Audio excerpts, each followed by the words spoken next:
প্রিয় fourth year স্টুডেন্টরা, আসসালামু আলাইকুম। দীর্ঘ সময় পর তোমাদের সাথে কথা বলার সুযোগ হলো।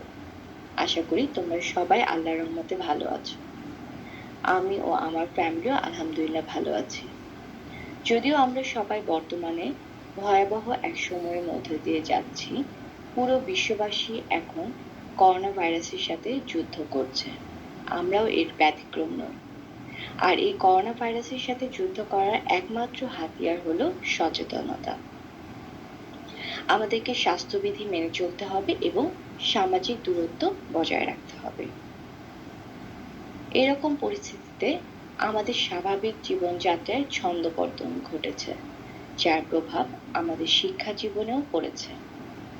আজ আমরা স্কুল কলেজে উপস্থিত থাকতে পারছি না, তোমাদের সশরীরে ক্লাস নিতে পারছি না, তোমাদের পড়াশোনাও ব্যাহত হচ্ছে। তোমরা যাতে তোমাদের পড়াশোনা সুন্দর ও ভালোভাবে চালিয়ে নাও, তার সহায়তা ও উৎসাহ দানের উদ্দেশ্যে আমাদেরই ক্ষুদ্র প্রচেষ্টা। আমরা সিদ্ধেশ্বরী কলেজের সকল টিচার চেষ্টা করছি ইন্টারনেটের সাহায্যে বিভিন্ন পদ্ধতি অবলম্বনের মাধ্যমে তোমাদের পাঠদান করতে। আশা করি তোমরা উপকৃত হবা।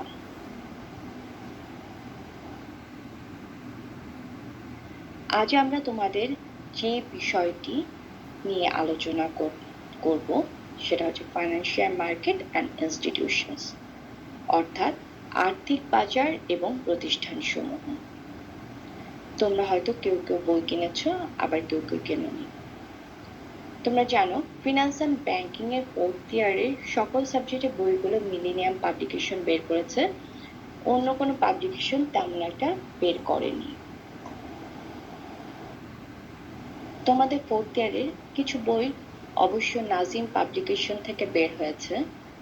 আমাদের আজকের ফাইন্যান্সিয়াল মার্কেট অ্যান্ড ইনস্টিটিউশন এর বইটি মিলেনিয়াম এবং নাজিম উভয় পাবলিকেশনই পাবলিশ করেছে। এই বই দুটি কম্পারেটিভলি ভালো, সো তোমরা যে কোনো একটি বই কিনে নিতে পারো।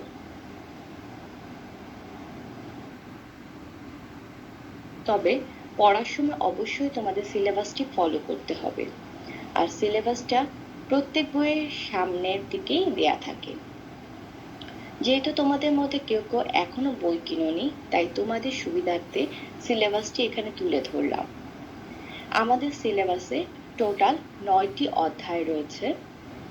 আমাদের কলেজে পরীক্ষাকে বেস করে তোমাদের সুবিধার্থে পুরো সিলেবাসটিকে আমরা 3টি ভাগে ভাগ করে পড়াই। এখন আমরা চেষ্টা করব নিজেদের সেভাবে প্রিপেয়ার করতে। আমরা জানি না কলেজ ক্লাস কবে থেকে শুরু হবে, যখনই শুরু হোক না কেন আমরা যাতে রেডি থাকি। এখন আমরা ফার্স্ট ইন কোর্সের জন্য রেডি হব। সেক্ষেত্রে প্রথম 3টি অধ্যায় আমরা পড়ব। এই 3টি অধ্যায় হলো, প্রথমটি ইন্ট্রোডাকশন চ্যাপ্টার, দ্বিতীয়টি financial assets and financial transactions এবং তৃতীয়টি হলো ডিটারমিনেশন অফ ইন্টারেস্ট রেট।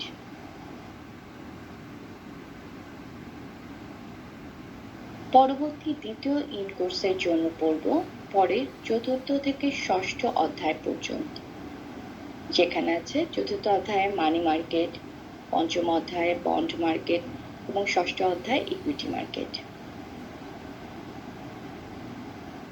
এবং লাস্টে গিয়ে আমরা সার্বিক প্রস্তুতি হিসেবে টেস্ট পরীক্ষায় অংশগ্রহণ করে থাকি, যেখানে পুরো বইটি আমরা পড়ে থাকি। অর্থাৎ এখানে গিয়ে আমরা ক্লাসের বাকি অধ্যায়গুলো পড়ে থাকি। লাস্ট 3টা অধ্যায় আমরা এখানে পড়ব। এভাবে আমরা আমাদের মূল পরীক্ষার জন্য নিজেদেরকে প্রস্তুত করে থাকব। আশা করি তোমরা এই করোনা পরিস্থিতিতেও বাসায় বসে নিজেদেরকে এভাবেই পরীক্ষার জন্য প্রস্তুত করবে। এখন আমরা চলে যাই আমাদের আজকের আলোচ্য বিষয়। আজকে আমরা পড়ব ফাইন্যান্সিয়াল মার্কেট অ্যান্ড ইনস্টিটিউশন এর প্রথম অধ্যায়, অর্থাৎ ইন্ট্রোডাকশন চ্যাপ্টার। ইন্ট্রোডাকশন চ্যাপ্টারে আমরা আলোচনা করব ফাইন্যান্সিয়াল মার্কেট কি, এর বৈশিষ্ট্য, এর শ্রেণীবিভাগ, এর ভূমিকা, এই ফাইন্যান্সিয়াল মার্কেটগুলোতে কোন কোন ধরনের সিকিউরিটিগুলো ট্রেড হয়ে থাকে, ডেরিভেটিভ সিকিউরিটিজ কি, ডেরিভেটিভ সিকিউরিটিজ কোনগুলো তাদের সম্পর্কে জানবো, কিভাবে এগুলো ভ্যালুয়েশন করা হয়, মার্কেট এফিসিয়েন্সি কি, ফাইন্যান্সিয়াল মার্কেটের গ্লোবালাইজেশন সম্পর্কে জানবো। তো শুরু করা যাক। প্রথম টপিক ফাইন্যান্সিয়াল মার্কেট অর্থাৎ আর্থিক বাজার। খুব সহজভাবেই বলা যায় যে বাজারে আর্থিক সম্পদ ক্রয় বিক্রয় করা হয় তাকেই আর্থিক বাজার বলে। তাহলে এখন জানতে হবে আর্থিক সম্পদগুলো কি কি। তোমরা কি বলতে পারবে কয়েকটি আর্থিক সম্পদের নাম? আশা করি পারবে। যেমন বিনিময় বিল, প্রমিসরি নোট, ট্রেজারি বিল, বিভিন্ন মেয়াদী ঋণপত্র, বন্ড, শেয়ার ইত্যাদি, এগুলি হচ্ছে আর্থিক সম্পদ। এই আর্থিক বাজারে দুটো ইউনিট বা পক্ষ উপস্থিতি বাধ্যতামূলক, যার একটি উদ্বৃত্ত একক বা ইউনিট, অর্থাৎ এক পক্ষ যার কাছে উদ্বৃত্ত ফান্ড বা তহবিল আছে যা সে বিনিয়োগ করতে চায়, আর আরেক পক্ষ যেটা ঘাটতি ইউনিট বা একক, অর্থাৎ যে পক্ষের ফান্ডের প্রয়োজন, যারা মূলধন কালেক্ট করতে চায়। আর এই আর্থিক সম্পদগুলোর সাহায্যে তারা তাদের ফান্ড সংগ্রহ বা লেনদেন করে থাকে এবং এই কার্যক্রম সম্পাদনের ক্ষেত্রে অন্যান্য বিভিন্ন পার্টি বা পক্ষ যে জড়িত থাকে, যেগুলো আমরা পরে আলোচনা করব। অর্থাৎ এই আলোচনা থেকে আমরা বলতে পারি a financial market is a market where financial assets are exchanged or traded। অর্থাৎ আর্থিক বাজার হলো এমন এক বাজার যেখানে আর্থিক সম্পদসমূহ অদল বদল বা লেনদেন হয়। Next topic features of financial market. অর্থাৎ আর্থিক বাজারের অবশ্যই কিছু নিজস্ব বৈশিষ্ট্য থাকতে হবে। এখানে দেখো 5টি বৈশিষ্ট্য কথা উল্লেখ আছে। 1 নাম্বার, ব্যক্তি ও প্রতিষ্ঠানের প্রাতিষ্ঠানিক ব্যবস্থা বিদ্যমান। আর্থিক বাজারে বিভিন্ন ব্যক্তি এবং প্রতিষ্ঠান ও প্রাতিষ্ঠানিক ব্যবস্থা বিদ্যমান থাকতে হবে। অর্থাৎ এই মার্কেটে বিভিন্ন ব্যক্তি বিনিয়োগকারী, প্রাতিষ্ঠানিক বিনিয়োগকারী, ব্যাংক, বীমা কোম্পানি, অন্যান্য কোম্পানি, বিভিন্ন আর্থিক company, stock exchange, Bangladesh bank involve থাকে। এজন্য আর্থিক বাজারকে বলা যায় আর্থিক সম্পদ লেনদেন বা ক্রয় বিক্রয়ের বিভিন্ন ব্যক্তি ও প্রতিষ্ঠানের সমাবেশ বা মিলন ক্ষেত্র। 2 নম্বর বৈশিষ্ট্য আর্থিক সম্পদ লেনদেন। ডেফিনিশন থেকে আমরা দেখেছি যে আর্থিক সম্পদই হলো আর্থিক বাজারের কেন্দ্রবিন্দু বা মধ্যমণি। আর্থিক সম্পদকে ঘিরে আর্থিক বাজার সৃষ্টি। আর্থিক বাজারে দুটি গুরুত্বপূর্ণ ইউনিট উদ্বৃত্ত একক ও ঘাটতি একক, যারা তাদের ফান্ড বা তহবিল লেনদেন করে থাকে এই আর্থিক সম্পদগুলো ক্রয় বিক্রয়ের মাধ্যমে। 3 নম্বর বৈশিষ্ট্য মেয়াদকাল। আর্থিক বাজারে বিভিন্ন মেয়াদে আর্থিক সম্পদ ক্রয় বিক্রয় হয়ে থাকে। কিছু আর্থিক সম্পদের মেয়াদকাল 1 বছর বা তার কম, যেগুলোকে বলা হয় স্বল্পমেয়াদী আর্থিক সম্পদ। উদাহরণ হিসেবে বলা যায় ট্রেজারি বিল, বিনিময় বিল, প্রমিসরি নোট, অর্থাৎ যেগুলোর মেয়াদ 1 বছরের মধ্যে। আর কিছু আর্থিক সম্পদ আছে যেগুলোর মেয়াদ 1 বছরের বেশি, অর্থাৎ দীর্ঘমেয়াদী। বছরের পর বছর এগুলো বাজারে ক্রয় বিক্রয় হয়ে থাকে বা পুনরায় ক্রয় বিক্রয় হতে থাকে। এই ধরনের আর্থিক সম্পদগুলোকে বলা হয় দীর্ঘমেয়াদী আর্থিক সম্পদ। উদাহরণ হিসেবে বলা যায় বন্ড, শেয়ার ইত্যাদি। 4 নম্বর বৈশিষ্ট্য দুটি একক বিদ্যমান। পূর্বে আলোচনা হতেই আমরা জেনেছি আর্থিক বাজারে দুটি একক বা ইউনিট, অর্থাৎ উদ্বৃত্ত একক ও ঘাটতি একক বিদ্যমান থাকে। উদ্বৃত্ত একক হলো সে পক্ষ বা বিনিয়োগকারী যারা মুনাফা অর্জনের উদ্দেশ্যে তাদের কাছে থাকা উদ্বৃত্ত বা সঞ্চিত অতিরিক্ত অর্থ আর্থিক বাজারে ছাড়তে চায়।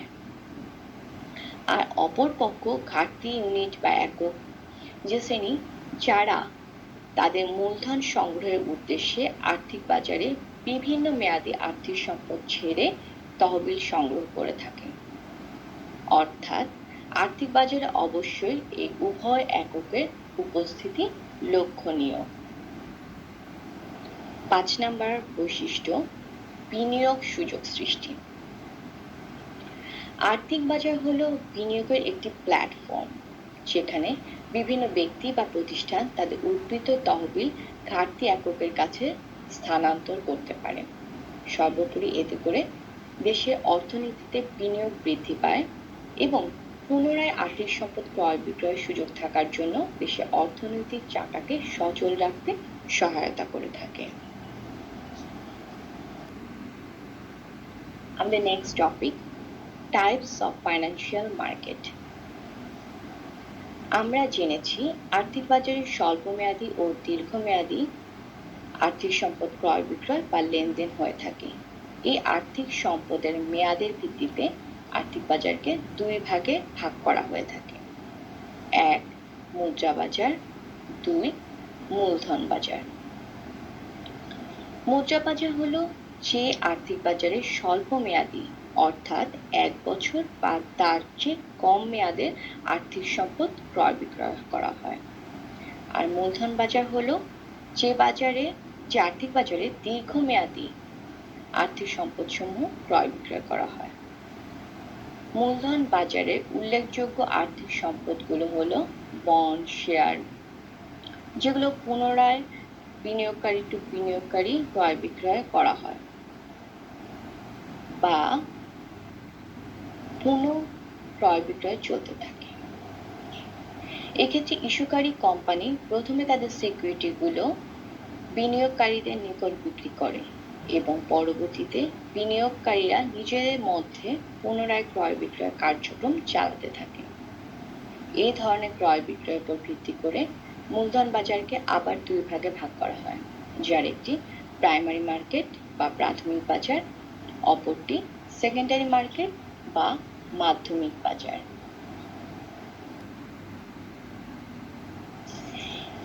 এবার আসা যায় মুদ্রা বাজার নিয়ে। মুদ্রা বাজার কাকে বলে?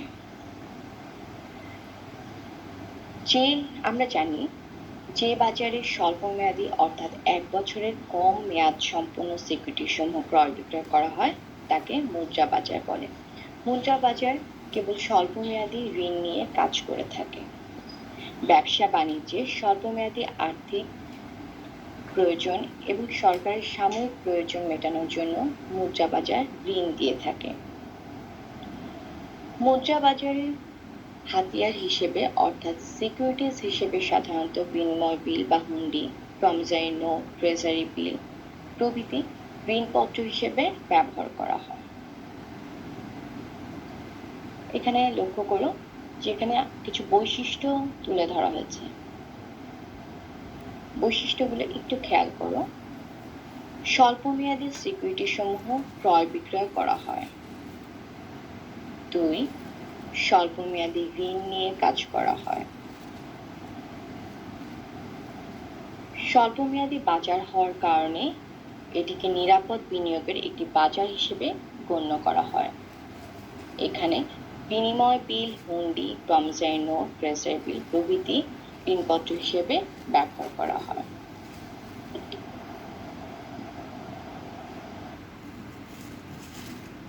এবার আসা যাক মূলধন বাজার।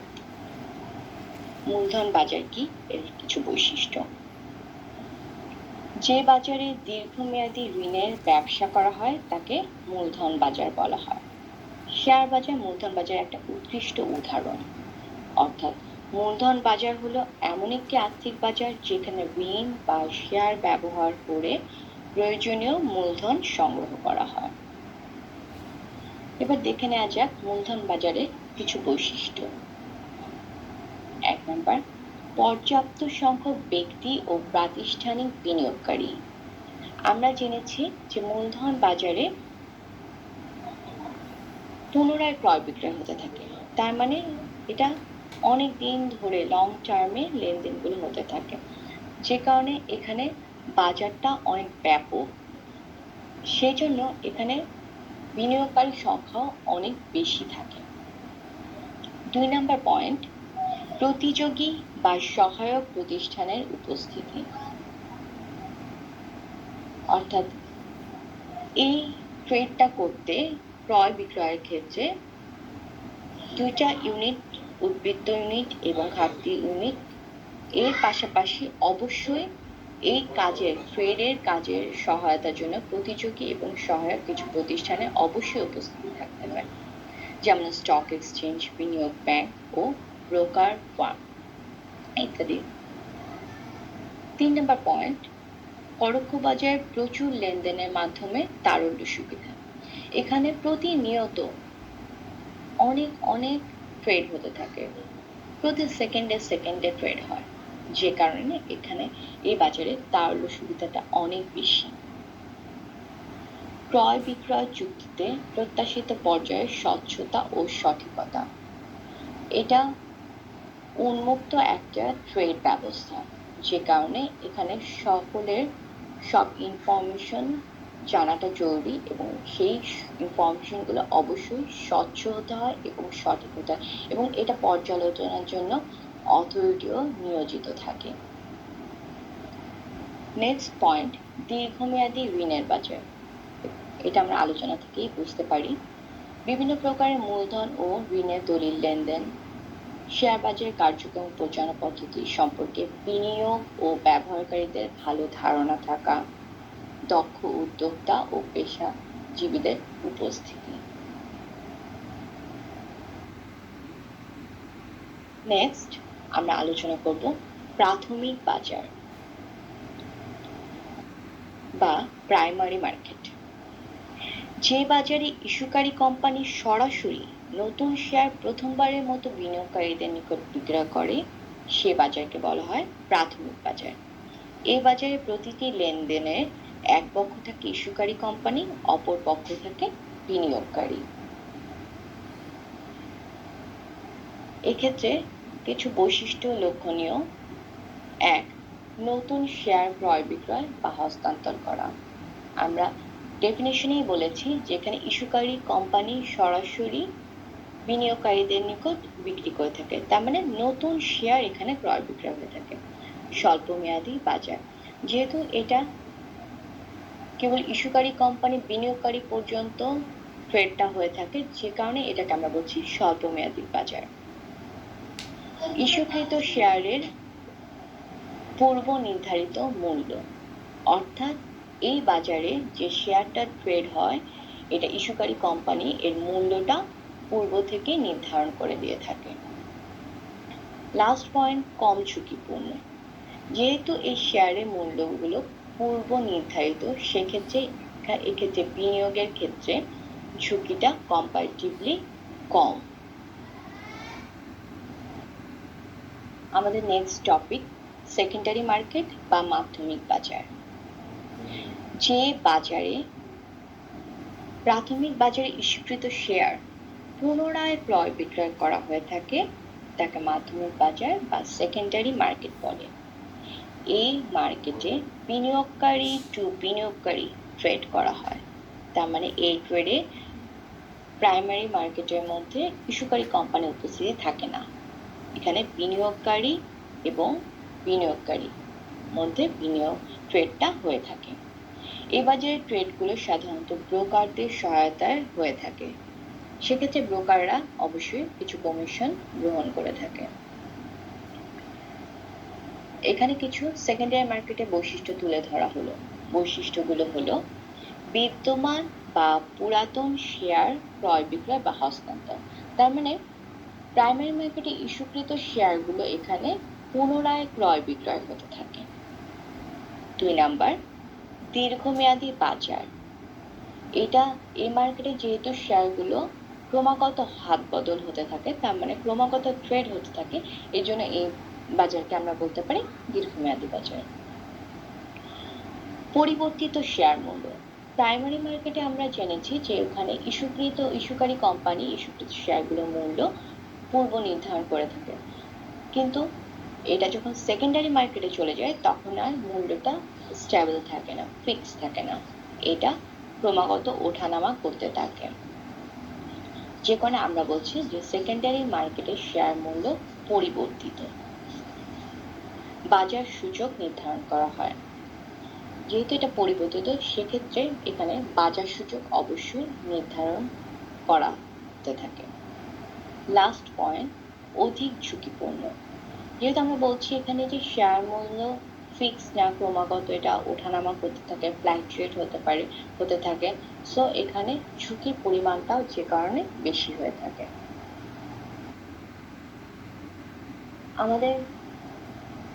আমরা এতক্ষণ আলোচনা করলাম ফাইন্যান্সিয়াল মার্কেটগুলো সম্পর্কে এবং ফাইন্যান্সিয়াল মার্কেটগুলো কি, এদের বৈশিষ্ট্যগুলো সম্পর্কে একটা ধারণা নিয়ে নিলাম। এখন আমরা দেখব এই মার্কেটগুলোতে পার্টিসিপেন্ট বা মার্কেটে অংশগ্রহণকারী কারা। অর্থাৎ এবারে আমাদের টপিক হলো আর্থিক বাজারে অংশগ্রহণকারী প্রতিষ্ঠানসমূহ। আলোচনার সুবিধার্থে প্রথমেই আমরা অংশগ্রহণকারীদেরকে প্রধানত তিনটি ভাগে ভাগ করে নিয়েছি। 1 নাম্বার অপারেটিং সেক্টর, পরিচালন সেক্টর। 2 নাম্বার ফাইন্যান্সিয়াল ইন্টারমিডিয়ারি, আর্থিক মধ্যস্থতাকারী। এবং তৃতীয়টি হচ্ছে স্পেশালাইজড ফাইন্যান্সিয়াল ইনস্টিটিউশনস, অর্থাৎ বিশেষায়িত আর্থিক প্রতিষ্ঠানসমূহ।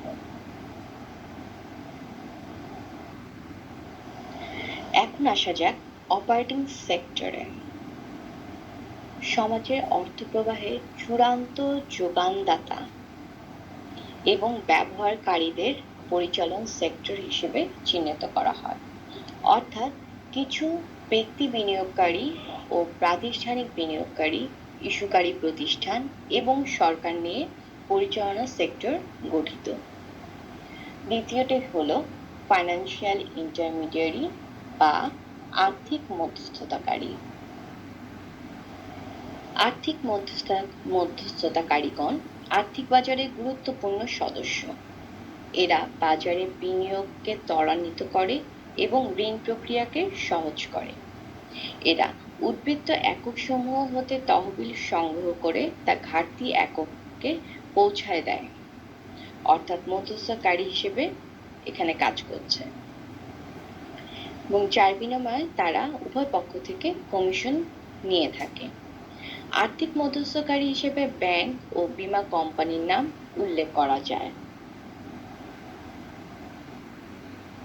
3 নাম্বার স্পেশালাইজড ফাইন্যান্সিয়াল ইনস্টিটিউশন, অর্থাৎ বিশেষায়িত আর্থিক প্রতিষ্ঠানসমূহ।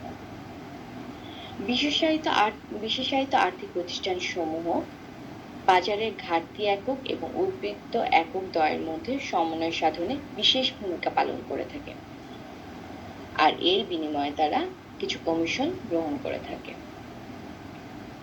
বিশেষায়িত প্রতিষ্ঠানগুলো এখানে দেখানো হয়েছে, আমরা একটু করে এদের সম্পর্কে ধারণা নিয়ে যাই। 1 নাম্বার বিনিয়োগ ব্যাংক। এসব প্রতিষ্ঠান ছোট সঞ্চয়কারীদের নিকট থেকে তহবিল সংগ্রহ করে বিভিন্ন আর্থিক সম্পদে, মূলত কর্পোরেট স্টকে বিনিয়োগ করে থাকে, আর এই বিনিয়োগ হতে যে লভ্যাংশ বা সুদ পায় বা সিকিউরিটি বিক্রয় বাবদ যে মূলধনের লাভ অর্জন করে তা সঞ্চয়কারী বা শেয়ার হোল্ডারদের মধ্যে বন্টন করে দেয়। 2 নাম্বার পয়েন্ট দালাল ও ব্যবসায়ী, মানে ব্রোকার অ্যান্ড ট্রেডার। এরা ইস্যুকারী কর্পোরেশনের এক ধরনের প্রতিনিধি। এরা ক্রেতাদের সংগ্রহ করে এবং বিক্রেতাদের কাছে নিয়ে যায়। এসব প্রতিষ্ঠানের একমাত্র ও প্রধান কাজ হচ্ছে ক্রেতা এবং বিক্রেতাকে একত্রিত করা, বিনিময়ে কর্পোরেশনের নিকট থেকে কমিশন পায়। অনেক সময় এরা ক্রেতাদের নিকট থেকেও কিছু কমিশন গ্রহণ করে থাকে। 3 নাম্বার পয়েন্ট সরকারি বন্ড ব্যবসায়ী, গভর্নমেন্ট বন্ড ট্রেডার। এসব প্রতিষ্ঠান সরকারি বন্ডগুলো প্রচুর পরিমাণে ক্রয় করে এবং তা পরবর্তীতে অন্যান্য প্রতিষ্ঠান এবং ব্যক্তিবর্গের নিকট তা খুচরাভাবে বিক্রি করে থাকে। Next, organised exchange. এই ধরনের প্রতিষ্ঠানগুলো একটা বাজার স্থানে বন্দোবস্ত করে থাকে যেখানে ক্রেতা বিক্রেতাগণ স্টক এক্সচেঞ্জের তালিকাভুক্ত স্টক, বন্ড বা অন্যান্য সিকিউরিটি সমূহ ক্রয় বিক্রয় করতে পারে। 5 number point, over the counter market মানে ওটিসি মার্কেট। যেসব স্টক বা বন্ড স্টক এক্সচেঞ্জের তালিকাভুক্ত নয় সেগুলো সাধারণত ওটিসি মার্কেটে ক্রয় বিক্রয় করা হয়ে থাকে। এছাড়া আছে বন্ধকি ব্যাংকসমূহ, বিশেষায়িত ব্যবসায়ীগণ। তো আজকে আমরা এই পর্যন্ত আলোচনা করে থাকি। পরবর্তী সপ্তাহে নেক্সট ক্লাসে আমরা আরো কিছু টপিক নিয়ে এখানে আলোচনা করব এবং এর সাথে সাথে কিছু প্রশ্ন তোমাদেরকে দিয়ে দেব যাতে তোমরা নিজেদের মতো করে বুঝায় নিতে পারো। আর সম্ভব হলে যারা এখনো বইটি সংগ্রহ করনি তারা বইটা সংগ্রহ করে ফেলো। ওকে, তো আজকে এই পর্যন্ত। সবাই ভালো থাকো, সুস্থ থাকো, সবার জন্য শুভকামনা। আল্লাহ হাফেজ।